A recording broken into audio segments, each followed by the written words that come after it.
तुला काय आणलंय मला माहित असं तुला आणलंच नसतं मला.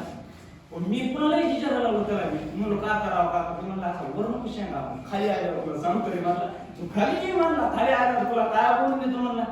हा त्याच्यामुळे सांगतो का करावा ही गोष्ट तुम्ही लक्षात ठेवा.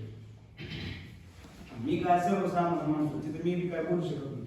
आपल्याकडे काय गाडी नाही लोकांच्या गाडीने फिरतो मी शिवजयंतीचे कार्यक्रम करायला लोकांच्या गाडीने फिरतो माझ्याकडे गाडी नाही. बरं त्यांच्यापाशी वजन पडावं म्हणून मला बॉडी नाही आपली कार्यक्रम नाही.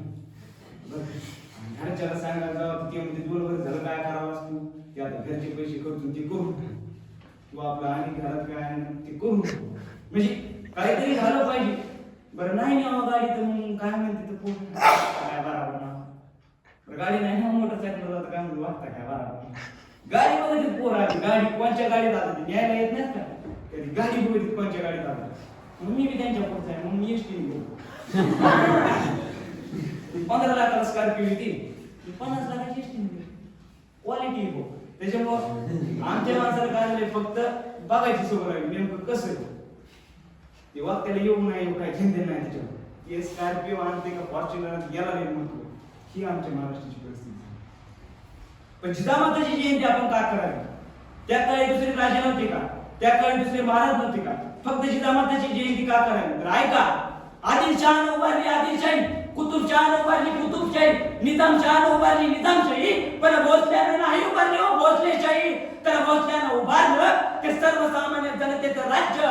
आजपर्यंत जन्माला येणाऱ्या माणसाला अभिमान वाटला पाहिजे असं साम्राज्याचं स्वराज्य भोसल्यानं उभारलं. म्हणून आज थाटामाटा जिजामाता छत्रपती शिवाजी महाराजांची इथे महाराष्ट्राची माहिती.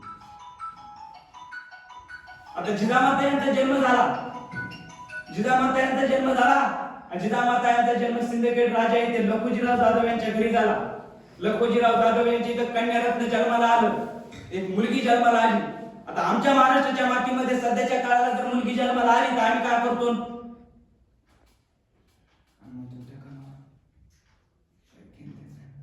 म्हणतो का नाही मुलगी जन्माला आनंद होतो तुम्हाला होईल का बरं. आजच्या महाराष्ट्राच्या मातीमध्ये मुलगी जर जन्माला आली तर आनंद होईल का. जसा मुलगा जन्माला आनंद होतो तसं होईल का नाही होणार झाला. पण त्या लखोजीराव जाधवनं काय करावं तर त्या लखोजीराव जाधवांना कळलं माझ्या घरी कन्यारत्न जन्माला आलं. तर त्या लखोजीराव जाधवांना हत्तीवरून साखर वाटली. महाराष्ट्राच्या भारताच्या मातीमधला पहिला बाप की ज्याच्या घरी मुलगी जन्माला आली म्हणून त्यांनी हत्तीवरून साखर वाटली तो पहिला बाप म्हणजे लखोजीराव जाधव. मग आमच्या जिजामाताला त्यांनी धडे द्यावं त्याची धडे द्यावं भाला फेकण्याची धडे द्यावं तलवार चालवण्याची धडे द्यावं. मग आता जिजामाता भाला फेकायला चांगले शिकल्या तलवार चालवायला चांगले शिकल्या. आता जिजामाता लग्नाच्या वयामध्ये लग्न झालं शहाजीराव भोसले यांच्यासोबत आणि गुन्हा गोविंदांनी संसार चालू होता.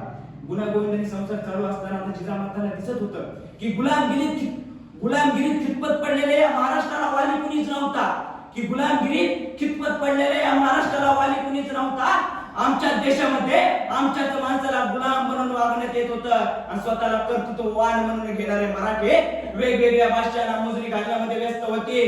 पण हेच बघून आमच्या आऊसाहेबांच्या मनात गुलामगिरीचा हुंकार फुटायचा.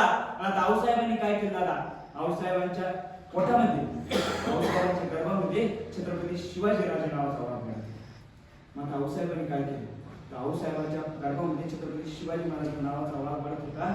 आऊसाहेबांना माहित होतं जर ही गुलामगिरी कुठेतरी मुक्त करायची असेल तळागाळातील माणसाला कुठेतरी मुक्त करायचं असेल ना तर या वाघाला कुठेतरी आपण निर्माण केलं पाहिजे. मग काय झालं आमच्या आऊसाहेबांसोबत घोड्यावर बसलेले आहेत आमच्या आऊसाहेब आणि घोड्यावर बसलेले असताना बापाचं सैन्य मागे लागले ना आमच्या आऊसाहेबाचा घोडा पुढे पळतोय. बापाचं सैन्य मागे ना आऊसाहेबाचा घोडा पुढे पळतोय. एवढा संघर्ष कोणासाठी आहे आणि कोणासाठी एवढा संघर्ष. पोटात लेकरू वाटतंय घोड्यावर आऊसाहेब बसलेले आहेत पळत सुटलेले आहेत कारण त्या बापाच्या सैन्यापासून वाचायचंय. अरे एवढा संघर्ष कोणासाठी आहे अरे तुमच्यासाठी आणि माझ्यासाठी आहे कारण तुम्ही आम्ही स्वाभिमानानं जगायला शिकावं याच्यासाठी संघर्ष दादा. त्याच्यामुळे माझ्या आऊसाहेबांनी त्याग दिला. काय झालं आता आऊसाहेब गेले ते शिवनेरी किल्ल्यावर आणि शिवनेरी किल्ल्यावर गेल्याच्या नंतर त्या भवानी देवीकडे साकडं घातलं. त्या भवानी देवीला म्हणल्या की आई तुला हे रेत दिसत नाही का ग तुला ही रेत दिसतेय ते दिसत नाही का ग तुला या रयतेचे दुःख दिसत नाहीत का ग. आता माझ्या पोटाचे बाळ वाटते ना माझ्या पोटात जो अंश वाढतोय ना, आता याला कसं जन्माला घाल. या मुलांचा बाप माझ्या पोटी जन्माला घाल गाई, या निजामांचा बाप माझ्या पोटी जन्माला घाल, असं साकडं आऊसाहेबांनी त्या भावानी देवीला घातलं. आणि 19 फेब्रुवारी 1630 रोजी या महाराष्ट्राच्या मातीमध्ये छत्रपती शिवाजी महाराजांचा जन्म झाला होता. छत्रपती शिवाजी महाराज जन्म झाल्यानंतर काय झालं, शिवबाला अवघ्या 3 वर्षाचं होतं. 3 वर्षाचं शिवबाला होतं. 3 वर्ष शिवबाला असताना स्वराज्यात एकदा तमाशाचा तंबू आला.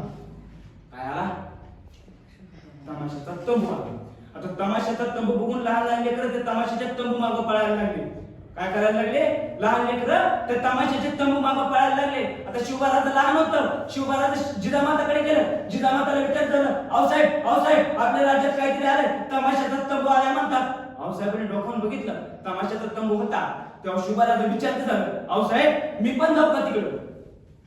तशा आऊसाहेब संतापल्या आणि म्हणाल्या, राजा या राजाचा राजा तर तुम्हाला व्हायचंय, या राजाचं राज्य तर तुम्हाला करायचंय, पण एक गोष्ट लक्षात असू द्या, तुम्हाला स्त्रियांना नाचवायचं नाही राजा, तर तुम्हाला स्त्रियांना वाचवायचंय.